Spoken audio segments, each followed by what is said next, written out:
No, I've just restarted the recording. Okay.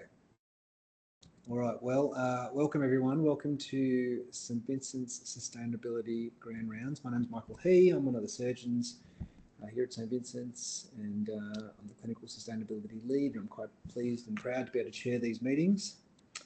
As always, I'd just like to acknowledge that I'm on Wurundjeri Wurrung land right now, and I'd like to acknowledge any First Nations people on the call today. Now, just by way of housekeeping, I'll remind everyone that these meetings are recorded, and if you have any concerns about your name or face being shared publicly, please let me know. These recordings will be posted internally, but also on our svhsustainability.org website, so that people external to the organisation can also see this. A couple of notes. Last year we ran grand rounds every 2 months, but we felt that wasn't really optimal to try and engage. And of course, our mission here is to try and speak loudly and broadly about sustainability and to encourage our teams to enact sustainability projects in their workspace. So we're going to change that a little bit more frequently to 6 weekly this year. As always, I'll be sending email reminders before the presentations a couple of times to try and prompt attendance. Again, as always, we're always wanting to hear from participants as to what would be interesting and how we can get this message to a broader audience. So if you do have ideas for presentation topics or speakers, please let Carol or myself know. We have a sustainability forum coming up, which is on the 21st of July this year. That'll be a similar format to the preceding years. We'll also have a sustainability champion award session during that meeting, and further details about that event will be forthcoming as we get closer to the date. Finally, we have a sustainability interest group email group, which is accessible via your hospital Outlook. You just type in sustainability into the address bar, and it comes up with all the options, and it'll come up with the sustainability interest group, and you can share the link if you want other staff members to join, or you can join yourself from a St Vincent's email address. And I'd encourage you to do so, so we have plenty of attendees at meetings like this. So we'll get underway, and we've got 3 speakers today, as I announced in my email. So first of all, I'll hand over to Carol Bean, our Sustainability Officer for St Vincent's Sustainability Update. Thanks, Carol. Thank you so much, Michael, and hi everyone. Nice to see some new and familiar names on the call. So yeah, going forward, planning to give a quick update on sustainability at St Vincent's Melbourne to let you know of recent developments and upcoming opportunities.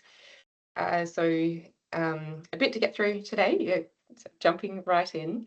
Our sustainability work at St Vincent's Melbourne is guided by our Sustainability Action Plan. For anyone who hasn't seen this before, it's organised around 5 key priority areas, and we've set out a whole lot of actions we'll undertake within each of those priority areas, as well as environmental targets and a commitment to report annually on how we're doing. So we released our progress report end of last year, and once again, want to take a chance to say thanks to people on this call and everybody involved in supporting sustainability. There's lots of work happening across various wards, departments, areas of the hospital, and it's absolutely a team effort. So thanks to all involved.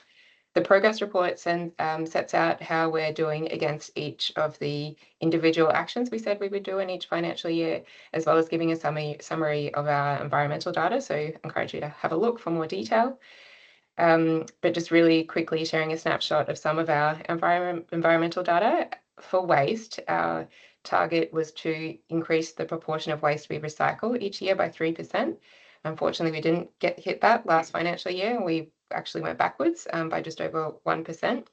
So we recycled 1% less total waste compared to the financial year 24. And not the only reason, but a big reason for this is because our contractor deemed that a whole lot of our commingled recycling was contaminated last financial year. So Environmental Services and I have been working with them quite a lot to get to the bottom of what was going on, and very happy to say that that has not happened at all this financial year. Looking at our emissions, our greenhouse gas emissions have reduced by tonnes, 771 tonnes of CO2 equivalent emissions less. And looking at our percentages, if we look at just our scope 1 and 2 emissions, so these are the emissions that we have some control over, things like emissions from natural gas or the diesel we use in our backup generators, as well as electricity. Those have reduced by 4% compared to financial year 24, which is a small small decrease, but a decrease nonetheless. And we've set our emissions reduction target to reduce emissions by 50% by 2030. So inching forward towards that. But the very good news is that this financial year, our emissions will reduce significantly. And that is because electricity is a major source of our emissions. And from the 1st of January, for all of our sites that use a large amount of electricity, we're now using 100% renewable electricity. So what this means is we may in this financial year actually come close to hitting that 50% reduction target, which is absolutely fantastic. And thanks to the procurement and engineering teams for helping make the transition. So now from the 1st of January, all of our large electricity sites are purchasing electricity from the State Electricity Commission, and every kilowatt hour of electricity that we use is matched with a kilowatt hour of electricity from a renewable generation plant. Yeah, so you might have heard me say this a few times, but I'm very keen to get this news out there. We've also been looking at our sustainability governance and revising our governance framework and really trying to set out a clear process for connecting and guiding and enabling sustainability across the organisation. So there's a few elements of changes that we're making.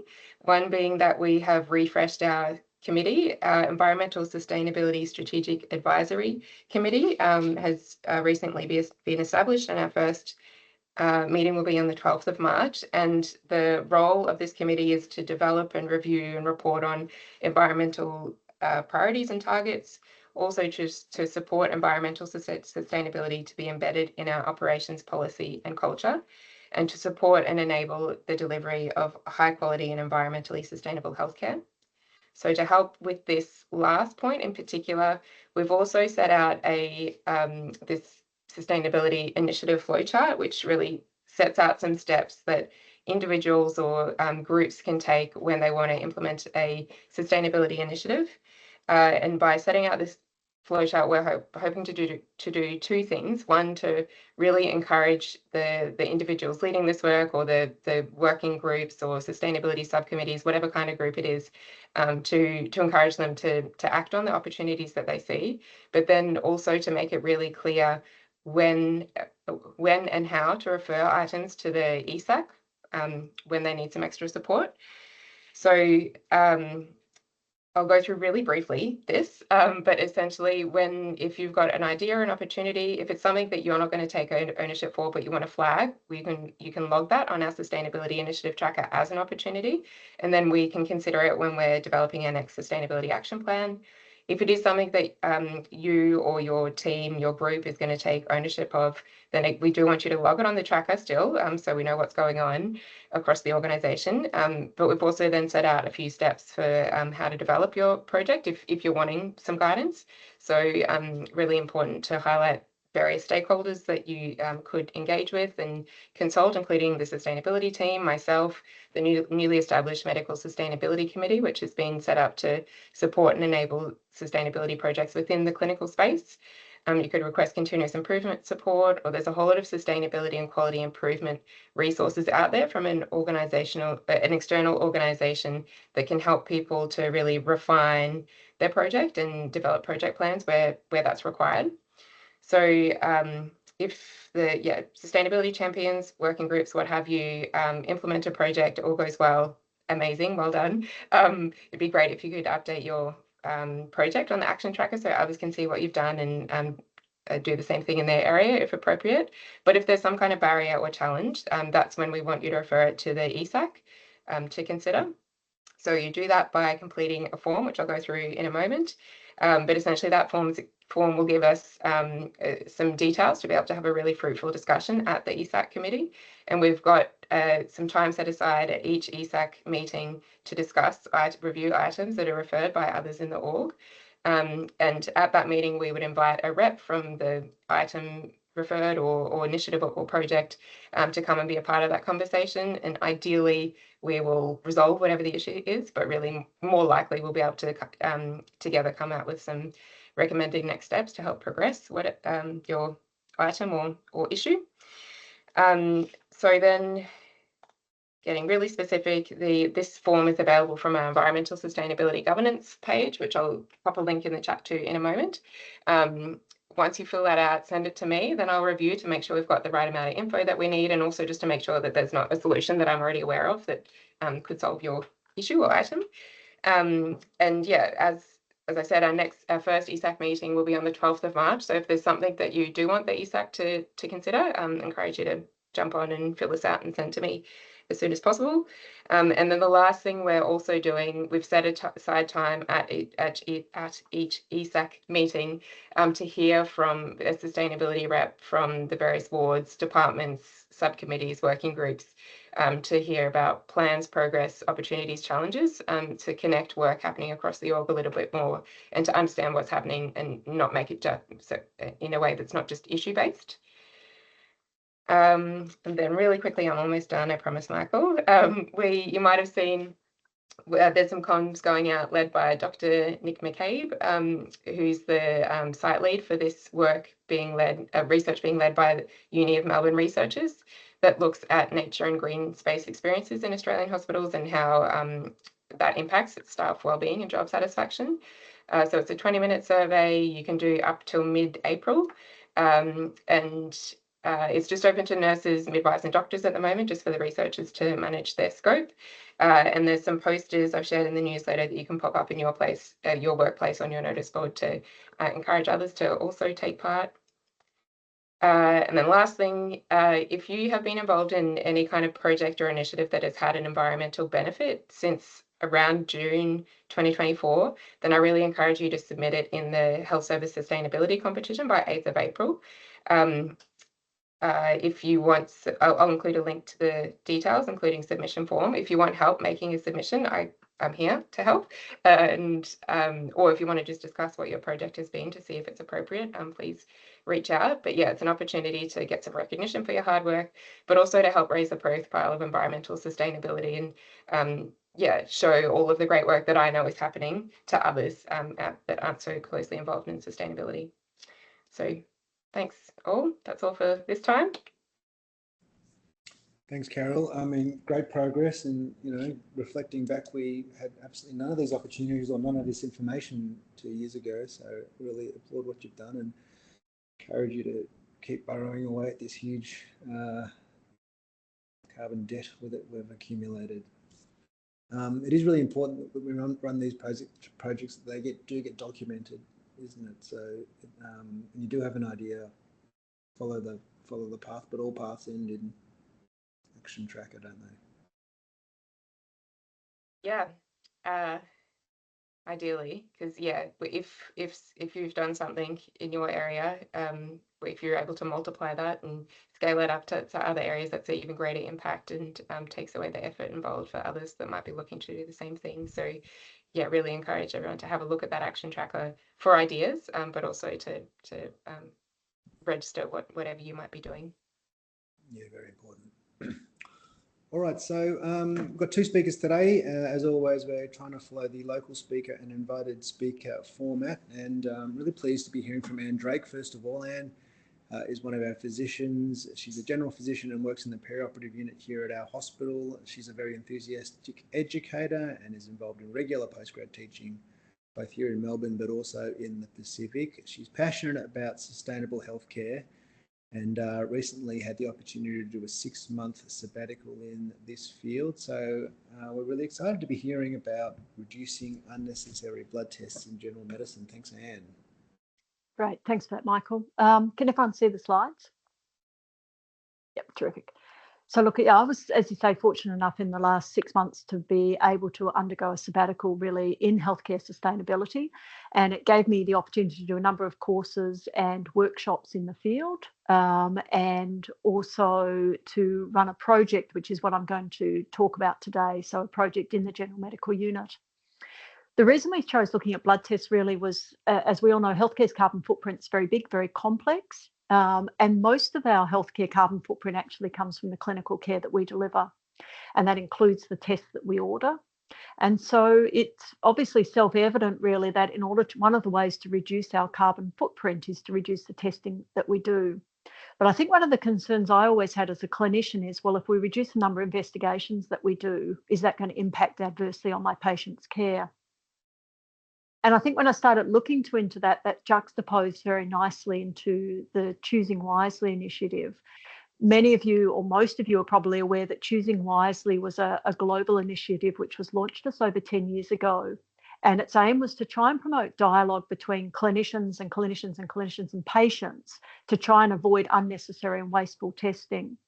And it came from a recognition that across all clinical care that we deliver, just under a third could be called low value care, that is little or no benefit to the patients that we serve. And that around 10% of the clinical care that we deliver is possibly actively harmful. And studies have shown that that does hold true also for pathology testing. And there was a meta-analysis published just over 10 years ago that showed that up to 44% of pathology tests that we order, if you look at guidelines, etc., have been found really not to be indicated. So with this in mind, it sort of became, well, our sustainability practice then juxtaposes nicely with the Choosing Wisely initiative. And we don't think about sort of blood tests being particularly harmful, but in fact, they're not completely benign. They do cause discomfort to our patients with the venipuncture. They can lead to disturbed sleep. They can have adverse effects because they lead to further testing due to false positives, etc. And in more vulnerable patients, they can actually lead to inpatient anemia and transfusion requirement. We also know that they're not cheap. And while this is data looking at MBS data, looking at the cost of a single blood test of particular sorts to the government, and while $17.35 in the scale of healthcare cost isn't a lot, when you multiply that by the thousands of tests that we do each year across the healthcare system, and even at St Vincent's Hospital, it does become quite a significant amount of money. Likewise, this is data taken from work done by Scott McAllister et al., who are some local clinicians, looking at a life cycle analysis to work out the carbon footprint of some of the more common pathology tests that we order. And if you look again, for example, at a full blood examination, you can see that a single full blood examination has releases a carbon dioxide equivalent to driving about 770 metres in a car, which, while again not particularly huge, when you multiply that by the thousands of tests done within the hospital system, actually becomes very substantial. So in launching this project, what we did initially was did a literature review looking at what work's already been done globally and locally in this area. And what we were able to identify is that there's multiple studies at multiple different sites globally looking at trying to reduce unnecessary blood tests for hospital inpatients. And in those that have been published, a majority have shown a consistent 10% or greater reduction in blood tests performed where initiatives have been put in place. What, not surprisingly, multi-component interventions were the most effective, and they included education of clinicians involved in blood testing, audit and feedback of blood testing in response to an intervention and feeding back the results of that to the clinicians involved, and then electronic medical record related ordering process changes as well. And where those three types of initiatives were used together, you are more likely to see a reduction in unnecessary pathology testing. McAllister and his team conducted a project in this area, which was published in the IMJ in 2023. And what they did is this project was run in St George's Hospital in Sydney, which is in many ways a similar tertiary referral hospital to our own. And their Department of Medicine, which incorporates a number of subspecialty medical disciplines, introduced a policy whereby they limited routine blood tests to Mondays and Thursdays only, with tests in between time being considered urgent tests driven by clinical demand. And in their 6-month intervention period, when they compared it to a retrospective 12-month period, what they found is that they were able to reduce the rate of collection of blood tests by about 10%. So again, equivalent with those sort of other global published studies, which led to a really very significant reduction in greenhouse gas emissions and also significant financial savings. In terms of what are low-value blood tests in hospital population, what's most commonly identified are those so-called routine or monitoring blood tests. So they're tests that we do on hospital patients, often even daily, without any particular clinical indication for it, but just because we're doing an FBE, UNE, calcium phosphate as a sort of monitoring thing. The other thing which is also low value is where tests are unnecessarily duplicated, often because medical staff don't realise they've already been done. And they're things like vitamin D levels or haemoglobin A1Cs, which we know really there's rarely a benefit in doing more often than 2 to 3 monthly at minimum, but end up being done often repeatedly within a hospital admission. Unfortunately, when we looked at the literature, I couldn't find any standardised guidelines to actually recommend evidence-based frequency of ordering for most of our diagnostic-related groups. So there wasn't any strict guidance that we could give. So what we did with this project is we actually had a number of discussions at our senior medical staff business meeting as to the sort of concepts around the project. And then we conducted a formal survey, both of our senior medical staff and then independently of our junior medical staff, asking about their feelings about potentially unnecessary pathology testing, whether they thought it occurred, what tests they thought were implicated, why they thought it happened, and what measures we could potentially put in place to try and reduce unnecessary blood test ordering. And then we also had a smaller working group get together to perform some more formal sort of process mapping and change management strategies. We collaborated with the decision support unit at the hospital, and they were incredibly helpful in being able to extract both baseline pathology data to tell us a little bit about what we were ordering, and then to put in place ongoing monitoring systems so that we were able to feed back every week what our ordering pattern had been for those tests that we'd identified.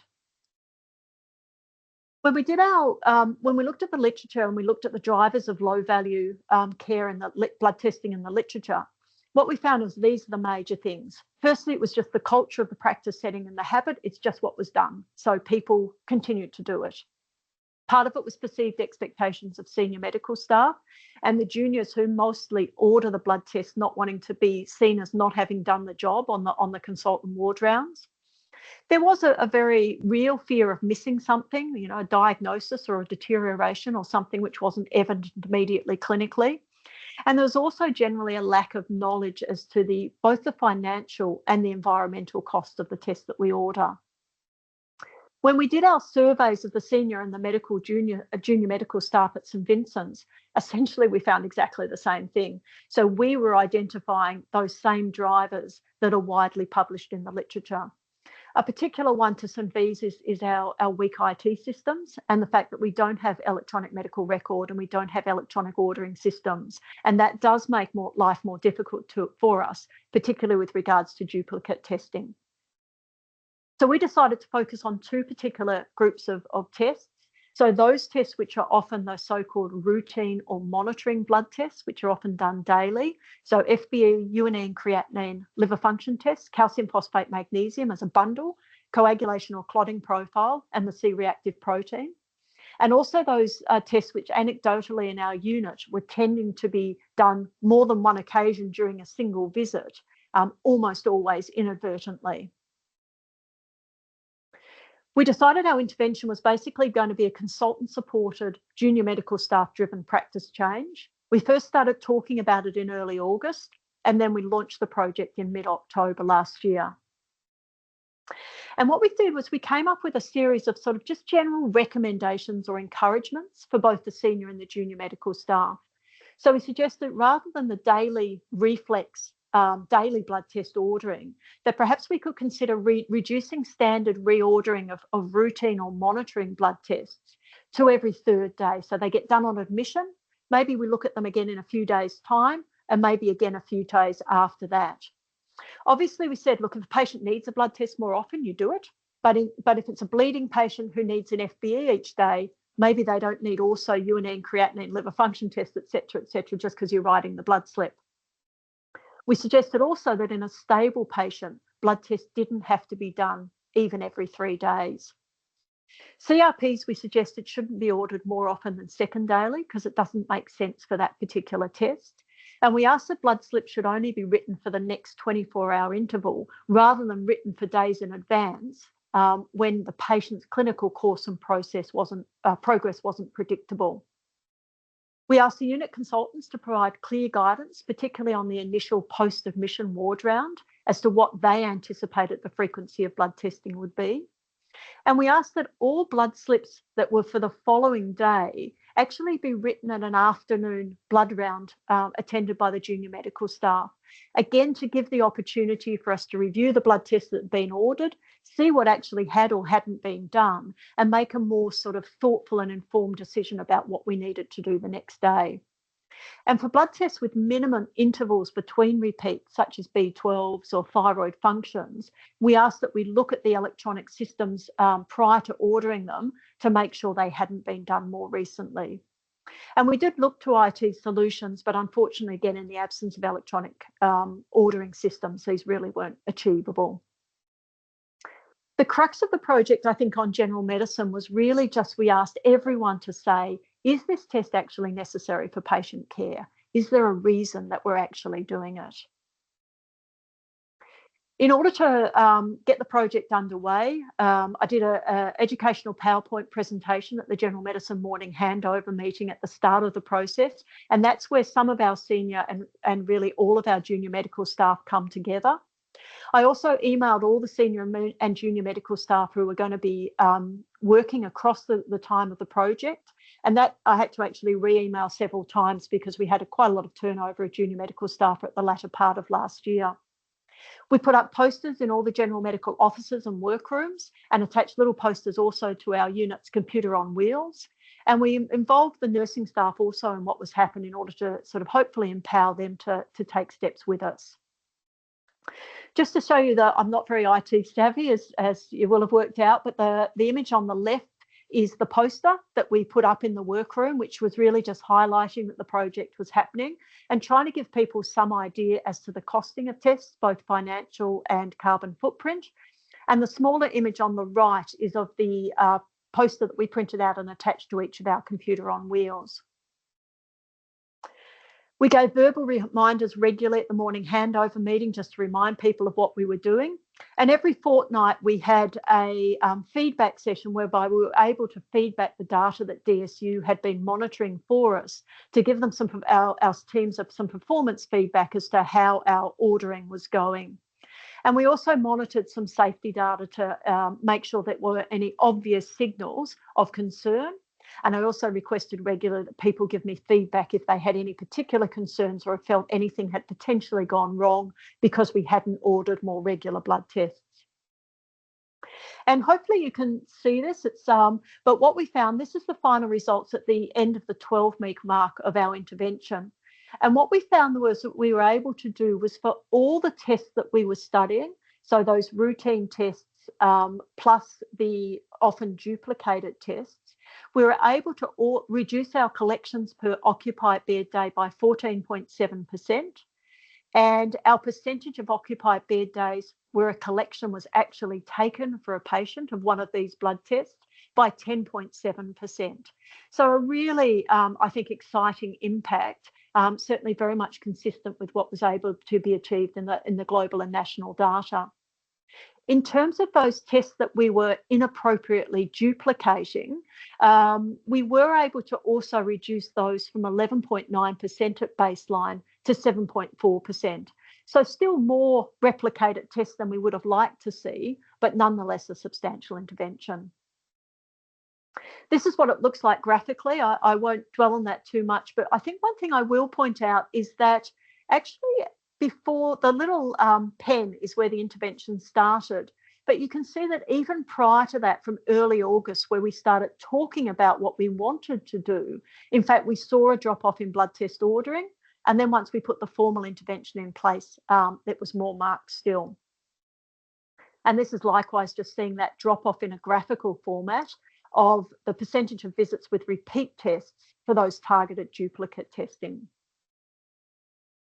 And then I did a really rough costing at the end of what sort of savings we've been able to achieve. And when we looked across the 12-week period, what we saw was that we had reduced the number of blood tests performed within the unit by 2,316 tests, which resulted in a mean carbon dioxide equivalent savings of just under 200 kilograms, or the equivalent distance driven in a car of about 1,300 kilometres. The cost savings is taken from MBS data, so not necessarily directly applicable to the hospital, which has got a specific pathology billing system, but what looked like fairly significant financial cost savings as well. So we were really excited that this had been, I think, a very successful project. I just want to thank at the end our head of unit, John Darby, and our senior med reg at the time, Kate Seaton, who were very actively involved in this work. Nick McGuinness and Brooke Clark, who were involved from DSU in collecting the data. John Groves from Continuous Improvement, who sort of oversaw some of the technical aspects. And then Chris Marrero from Pathology, who was very helpful with meeting with me. Thanks for that. Thanks, Anne. That's a really excellent, well thought out, well planned and well executed project. Thank you. Nailed it. It is, we'll take one or two quick questions. Interesting though, isn't it? And sort of all these established kind of habits, they really take a lot of unwinding to change, even when there's not a great clinical need. And it's surprising that even in that study you quoted, that one that was done at St. George's, they only saw a 10% reduction in tests, even though they were only doing them on Tuesday and Saturday. Like, it seems small effect for a big action, but it's very interesting, isn't it? And really, that's what the global literature suggests. You know, you see, I've said more than 10%, but most of them you're looking 10 to 12%. You know, it's a pretty tiny reduction. Well, not tiny, it's significant, but you're right. And I guess, you know, a certain number of blood tests do need to be done, so we don't know what the ideal is, but I think old habits die hard. I mean, so I guess that either means old habits die hard, or it means that the tests we are ordering actually are necessary. Yeah. But I think, again, if you look back at the sort of choosing wisely literature, it suggests that a lot of the tests are sort of guideline driven. Amy will have a good question. Amy Crow. I have two, if I'm allowed, Michael. Go on, Amy. The first, and again, amazing work and really interesting. First question was, did you have much pushback, concerns raised and resistance to this project? Within the unit? Yeah, within the general medical field, I guess any from any healthcare providers, like the nursing group or specific doctors. Yeah, look, the answer to that is no. In fact, people were universally positive. I think, you know, there's always, in any meeting you go to, particularly with the online format now, there's always people who are more outspoken than others. So I always worry there's that silent group who don't have the opportunity to be heard. Of the group that spoke, everyone was very enthusiastic. In the surveys, we did ask for, you know, do you have any concerns? And it was 100% were no. And it was an anonymous survey.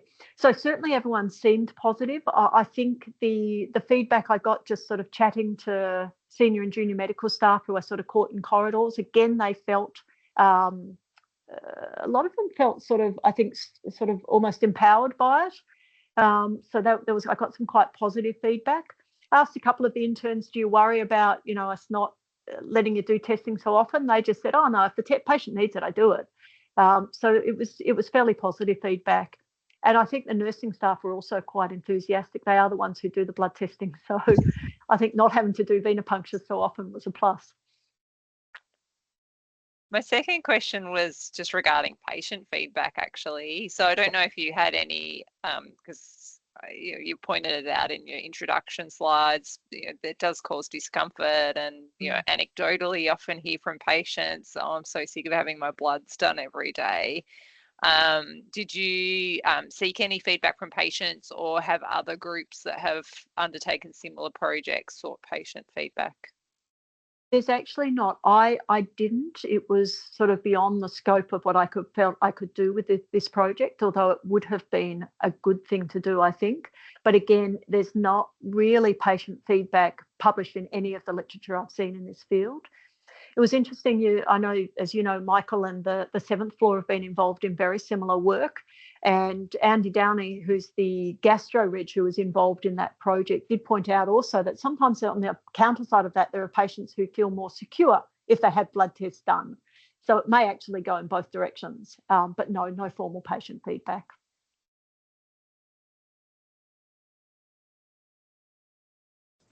Well, and congratulations. It was a great project, and you certainly formalised it in a way that makes it much more reportable, and you can really prove your success in a much better way than we've done. I'd certainly encourage you to keep going. And have you got a pathway to ensure that work continues now that there's no formal Hawthorn effect in action? Yeah, look, we do. And it's interesting that we're still monitoring the data, and we're heading back towards baseline since we've stopped talking and all the junior medical staff have changed over.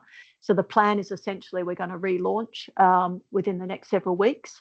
And look, I'll just keep in people's ears really and hope that there will progressively be change.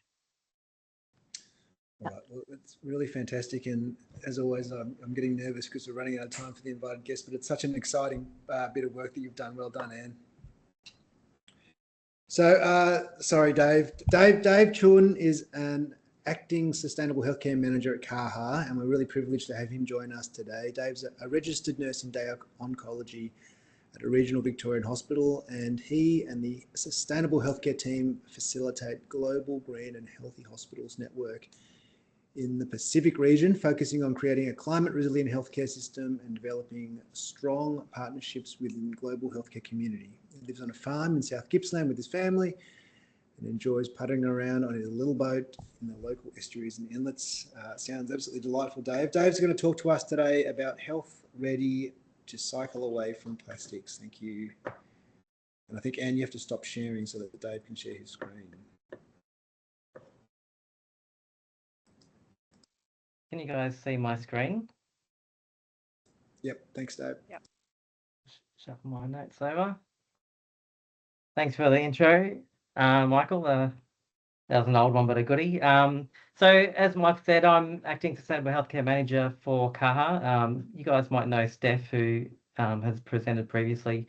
Is currently on secondment in a food systems role. So the sustainable healthcare team focuses on healthcare sector transformation, primarily through facilitating the Pacific region of the Global Green and Healthy Hospitals Network. Outside of Kaha, as Mike said, I'm also a registered nurse in a day oncology unit, which I work 1 day a week, which is nice to keep up my clinical skills. And I'm really grateful to be here presenting to fellow clinicians doing great work in this space. So Kaha, the Climate and Health Alliance, is Australia's peak body in climate change and health. The mission is to build the power of the health movement for climate action, resilience, and sustainable healthcare. Kaha represents a coalition of over 100 different organisational members, representing 45 different health professions. We also have around 200 individual members that make up the Friends of Kaha. Kaha's 3 strategic priorities are health in all policies, healthcare sector transformation, and a thriving alliance. And it's in the health sector transformation, which is where the Global Green and Healthy Hospitals work sits. So most of you might be familiar with the Global Green and Healthy Hospitals. I'll call it GGHH from now. And as you can see here, it's an international network dedicated to reducing the environmental footprint of public and environmental health through the 10-goal agenda, which you can see here. When St. Vincent signed up, you would have signed up to certain goals, and you would have been working towards those since you signed up. In the Pacific region, we have 187 members representing over 2,843 hospitals. You can see here that we reach all states and territories across Australia and New Zealand. It's a free-to-join network that helps facilitating peer-to-peer network, and yeah, we help celebrate and promote achievements across the network. We also have the Departments of Health for all the states and territories as members, which is really great to have them on board, coming to our meetings and liaising with the health services to see what they're up to and how they can help. So the 3 goals of GGHH is to facilitate connection between people driving sustainable healthcare, to share information and support one another in what we do. We provide tools and resources through our online platform, which is GGHH Connect. And if anyone on this call wants to get access to our resources, which also includes the case studies in the report I'm about to talk about, just maybe Carol can send me an email with names interested, or Michael. And yeah, we have documents and it promotes and celebrates achievements. So I'm here to talk about the plastics report, which was born about this time last year at the Climate Action Week Sydney. We ran an event called For Health's Sake, circling away from plastics. In that session, there were 4 experts speaking on plastics. The topics were plastic crisis in healthcare, exploring the role of product stewardship, a surgeon's perspective on plastic, and plastics and human health. And at the end of that, there was a great panel discussion with Michelle Isles from all 4 panels. That's the plastics there. So all 4 of those presentations can be viewed on YouTube, and they're really interesting to watch, and the panel discussion.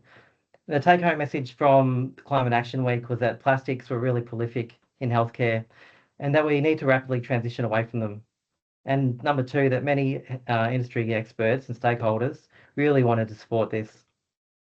So this is where the plastics case study began, and we wanted to understand the context of why this was important and see what was already been done in our hospitals. There's a QR code there which will take you to the plastics report. So it's called Health Ready to Cycle Away from Plastics. Sorry, I've just had something come up. There you go. And it was authored by Caitlin Richards from the ANMF Federal Office, who's their climate change officer, and Dr. Danielle Nolan from CAHA. And so there was very clear evidence and research of the health harms of plastics and that plastics contribute to climate change.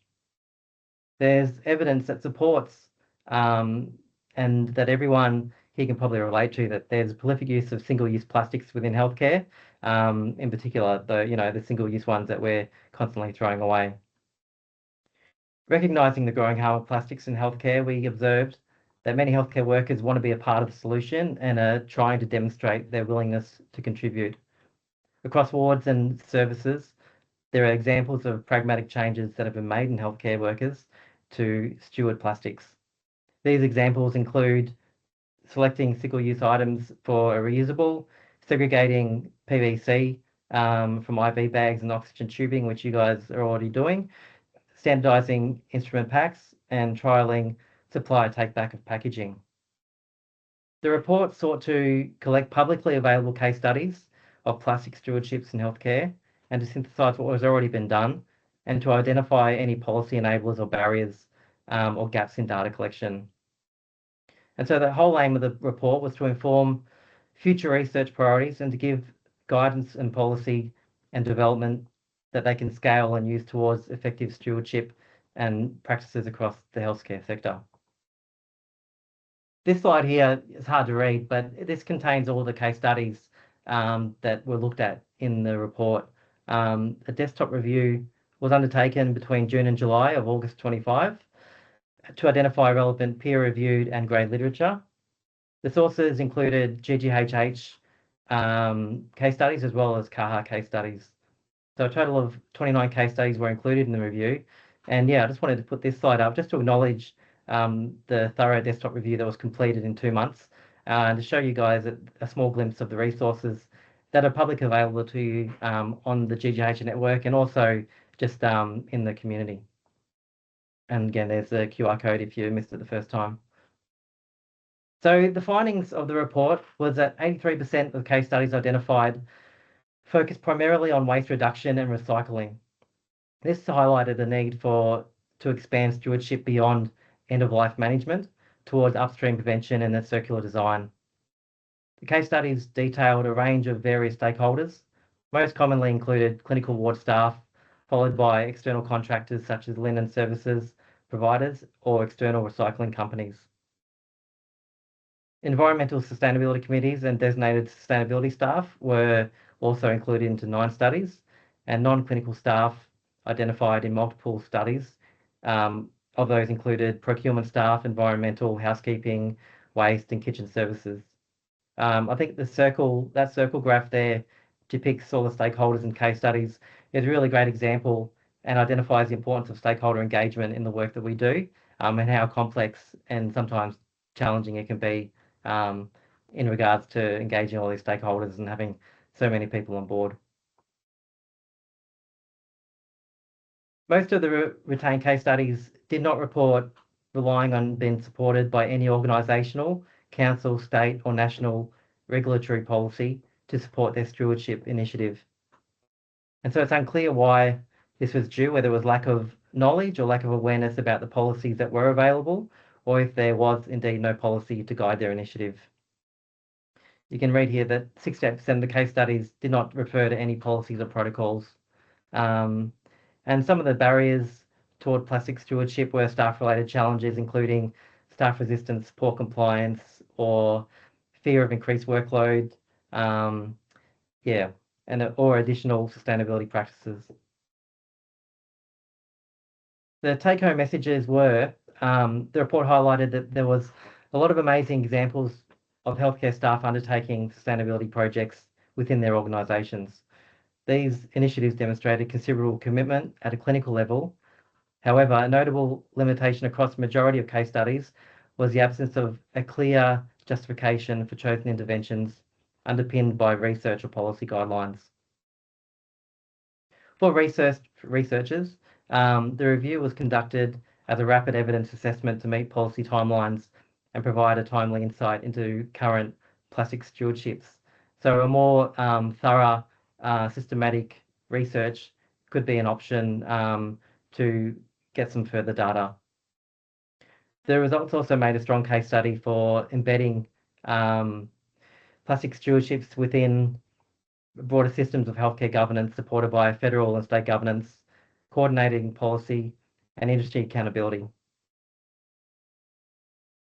So that was a case study, but some of the opportunities and things that we can do as clinicians and nurses in healthcare, as Carol already mentioned, the green space for hospital staff, this is something that we can do right now that makes a difference in the future policy and advocating. I'm not sure if you guys are a part of the module, but that's a voluntary opt-in way to get good success and be a part of the module, which will soon be hopefully mandatory. In terms of GGHH, we're running the CARE program, which is the Community of Actions for the Reductions of Emissions. It's a 2-year program, which I'm not sure if St Vincent's Melbourne's are a part of, but I know that St Vincent's Australia are members of CARE. Year 2 this year is focusing on collectively taking action by implementing a project together. And these are our intended sessions, which will guide us into running a project. Currently in the CARE program, there's 36 members across Australia and New Zealand. And last year was more research, academic based, and this is going to be more of a practical approach, a logical secondary step to take the next step forward. And we also found that one of the big positives and feedback for what we do is people enjoyed networking and connecting and supporting each other. So we're going to take the time to have these informal networking sessions so that members can reach out to each other and collaborate. Other great things happening, you guys might know that the ANMF Vic branch have a sustainability conference every year. They run an intensive called Nursing for the Environment intensive twice a year. Their Green Nurses and Midwives page is really popular, and it's got lots of people post on there questions that they're posing or ideas, and a lot of people from different organisations communicate across that. And they also advocated for the EBA Clause 16B, which says that sustainable initiatives can be used under time and they should be supported. And so these are the CAHA members, but what it says is together we're powerful. CAHA has over 100 organisational members and GGHH has over 180 members. So as well as healthcare sector transformation, and a thriving alliance of organisational members, we represent a really strong voice with passionate and dedicated individuals putting their hands up to address the impacts of climate change and health. So what can we do as nurses and clinicians? Well, let's continue advocating for better organisational policy as well as better government policy, which is what we can do through doing research, undertaking reports and advocating. And the second is to keep turning up to these grand rounds and communities of practice. I think it's the opportunity to connect with others in this space. It allows us to inspire and to belong. And while we do this challenging work, it's always a good thing to come together and share our passions. And so that's the end of my plastics presentation. And so I want to thank you for attending and having me along to speak on behalf of CAHA and the ANMF on the plastics report. Thank you very much, Dave. And it's very exciting to see how much is going on and how much action is slowly emerging. Can you, I'll call for questions if anyone would like to ask Dave a question, but perhaps I'll start and reflect on day oncology is kind of like day surgery in that there's a lot of single-use equipment that's necessary just for one patient. Have you been able to identify areas that may be high impact to change in your workplace, or have you enacted any projects in your workplace that we could learn from? Yeah, it's a good question. I started by implementing the PVC recycling program just in my little day unit ward, which we then extended to a few other wards to the ward and dialysis. And that's always hard to get up and running with one person, and it entails the commitment of a member of that ward to keep that going.